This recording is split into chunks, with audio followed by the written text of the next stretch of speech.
और जवानों कैसे हो? तो हो जाओ तैयार और अब शुरू करो मैच।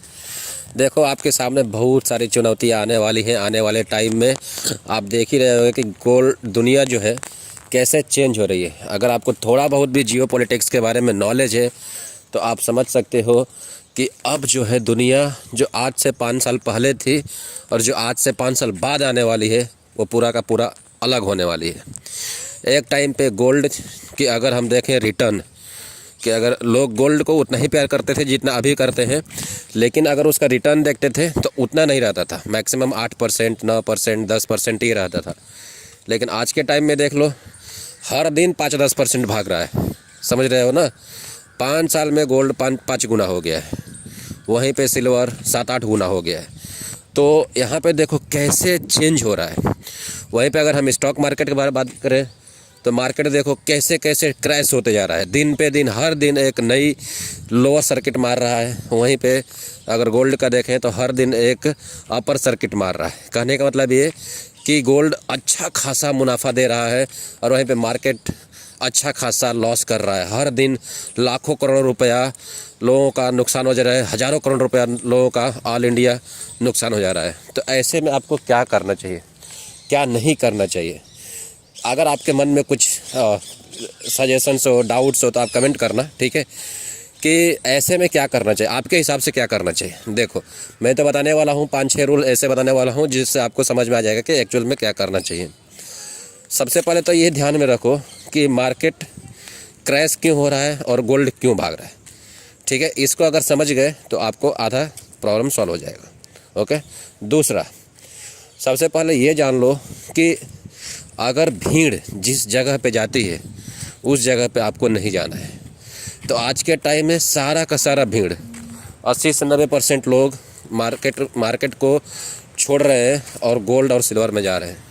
तो अब आपको उल्टा काम करने का टाइम आ गया है। अब आपको मार्केट में आने का टाइम आ गया है, ना कि गोल्ड के साइड में। गोल्ड सिल्वर ऑलरेडी बहुत भाग चुका है। पता नहीं अभी कब तक भागेगा और कब से गिरना शुरू होगा, गिरेगा कि नहीं गिरेगा ये अपने को कुछ आइडिया नहीं है। लेकिन इतना मान के चलो कि अगर आप इसमें डालते हो तो उतना ज़्यादा रिटर्न नहीं मिलेगा। हो सकता है कि 5-10 दिन, 1-2 महीना कुछ मिल जाए, लेकिन लॉन्ग टर्म में नहीं मिलेगा। अगर लॉन्ग टर्म में अगर आप पैसे को मल्टीप्लाई करना चाहते हो, बोलते हो ना कि पैसे को कैसे मल्टीप्लाई करें, तो ये टाइम आ गया है पैसे को मल्टीप्लाई करने का। 2 गुना, 3 गुना, 4 गुना, ठीक है? जैसे आप कोरोना में देखे होंगे, पूरा का पूरा जो है कि शेयर गिर गया था, तो पूरा का पूरा जो निफ्टी, सेंसेक्स सब 50%, 60% सब गिर गया है। सेम वही हाल अभी चल रहा है। अभी आने वाला टाइम में और गिरेगा। ऐसा भी नहीं है कि अब बढ़ने वाला है। आने वाला टाइम में जो सिचुएशन है और गिरने ही वाला है। तो आपको थोड़ा थोड़ा पैसे इन्वेस्ट करना है। अब ऐसा भी नहीं है कि सारा का सारा पैसा एक ही बार डाल देना है स्टॉक मार्केट में, या सारा का सारा पैसा पूरा का पूरा स्टॉक मार्केट में ही डाल देना है। ये भी नहीं करना है। अपने को क्या करना है, मान के चलो कि अगर आपके पास 1 लाख रुपया है, चलो आप सोच रहे हो कि 1 लाख रुपया इन्वेस्ट करना है, तो उसका 20,000 रुपये का आज के आज ही शेयर ये ख़रीद लो, गोल्ड ख़रीद लो। या तो थोड़ा सा सोचो कि ऐसा सोचो कि थोड़ा हो सकता है कि 2-4-5 हज़ार कम होगा तब खरीदो, लेकिन 20,000 रुपया आपको गोल्ड में डाल देना है। 80,000 रुपया बचा, 80,000 रुपये को आपको 4 हिस्से में बांटना है, 20-20-20-20, ठीक है? 20,000 रुपया आपको स्टॉक मार्केट में डालना है। कौन सा शेयर को ख़रीदना है आप अपना अनुसार समझ सकते हो, ठीक है? किसी के भी कहने पे आपको शेयर मार्केट में नहीं जाना है या शेयर नहीं ख़रीदना है। अपने लोग सिर्फ एक ये दे सकते हैं, नॉलेज दे सकते हैं कि भाई आप ऐसे करोगे तो फ़ायदा होगा, लेकिन अल्टीमेटली आपको शेयर ख़रीदना है, बेचना है, आपके ऊपर ही डिपेंड करेगा। कौन सा शेयर ख़रीदना है, कौन सा नहीं ख़रीदना है, ये आपको कोई नहीं बता सकता। नहीं, अगर मैं बताता हूँ तो वो फ़ायदा होने वाला है। लेकिन मैं इतना बोल सकता हूँ, आज के टाइम में अगर कोई शेयर खरीद के, कोई भी शेयर खरीद के छोड़ देते हो, ठीक है? कोई भी मतलब कि ऐसा नहीं कि कंपनी बंद होने वाली है उसी के खरीद लो। किसी भी शेयर को बोल रहा हूँ जो आपके आसपास में, जैसे आपको दिख रहा है टाटा का कोई कंपनी जो गिर गया है बहुत ज़्यादा, या रिलायंस का गिर गया है, या सरकारी कंपनियां गिर गया है, ठीक है? या और कोई कंपनी गिर गई है जो आपको लगता है कि यार एक टाइम पे ये बहुत चलता था, अभी गिर गया है, बहुत सारा पैसा इसका मार्केट जो है 50% 60% गिर गया है तो आप उसको बाई कर सकते हो। ठीक है, तो ऐसे आप अपने आसपास में देख लो, या आप इतने छोटे बच्चे तो हो नहीं जब शेयर मार्केट कर रहे हो, तो आपको सारा आइडिया ही रहेगा। तो 4 हिस्से में पैसे को बांटना है। 20,000 रुपया अभी इन्वेस्ट कर देना है।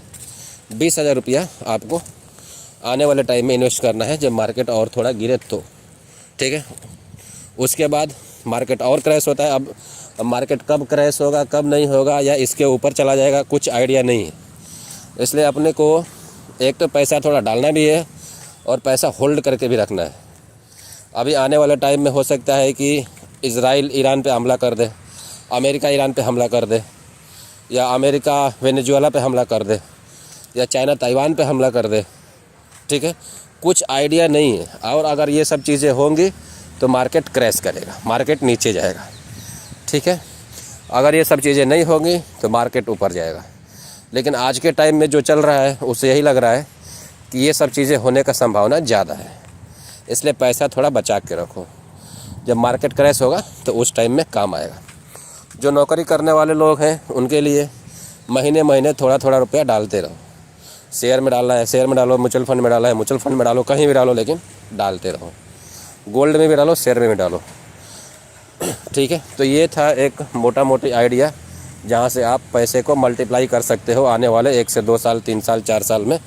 मान के चलो कि ट्रंप का 1.5-2 साल होने वाला है। ठीक है, मेरे हिसाब से जनवरी में हुआ था तो 1 साल हुआ है, अभी 4 साल बाकी है ट्रंप का। तो 4 साल के बाद में हो सकता है कि आपको अच्छा खासा रिटर्न मिल सकता है। ठीक है, तो एक तो ये आइडिया हो गया। उसके बाद में आपको ये देखना है कि आप अपने पैसे को, जो पैसा यूज़ होने वाला है उसको मार्केट में नहीं लगाना है। मान के चलो कि आप कुछ काम करने वाले हो, कोई प्लॉट लेने वाले हो, या पढ़ाई करने जाने वाले हो, या कुछ काम करने जाने वाले हो, तो वो पैसा आपको इस शेयर मार्केट में नहीं लगाना है, क्योंकि यहाँ पे लगाने पे आपको पैसा फंसेगा ही, मिलेगा नहीं। ठीक है, या गोल्ड भी नहीं खरीदना है। गोल्ड भी जरूरी नहीं है कि आगे जाएगा बढ़ेगा, हो सकता है कि बढ़ जाए, हो सकता है कि घट जाए। तो आपको पहले तो ये देखना है कि आपके पास जो पैसा है वो पैसा किस लिए है। ठीक है, अगर आपको लगता है कि ये पैसा मेरे पास एक्स्ट्रा पड़ा है तो आप उसको इन्वेस्ट कर सकते हो। अगर वो पैसा आपको काम की चीज़ें वाला है, कोई काम करने वाले हो, तो उसको इन्वेस्ट नहीं करना है, उसको उस पैसे से वो काम कर लेना है। ठीक है, तो ही आप खुश रहोगे और चैन की नींद सो पाओगे, अदरवाइज़ आपको टेंशन बना रहेगा। तो ये था इस वीडियो का सारांश। मिलते हैं अगले video. Till then, God bless you all.